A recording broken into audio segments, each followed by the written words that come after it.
ये मुरब्बा है, ये मुरब्बा ये कतई है और ये और हमने इसको अच्छी तरह से चलाया और ये पहले वो था छोटा था उसको हमने अस्सलाम वालेकुम ये को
पूरी खा जाता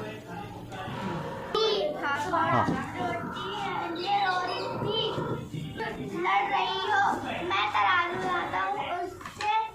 नाप के आधी तुम ले लो आधी मैं ले तुम ले लेना आधी तुम ले लेना बोल के उसने रखा दोनों तराजू में एक नीचे हो गया एक ऊपर हो तुमने उसमें से आधी खाया और आधी ऐसे करते करते बिल्लियाँ बोलते ये बंदर तो बहुत चालाक है, ये तो सारी रोटी खा लिया आधी आधी करके।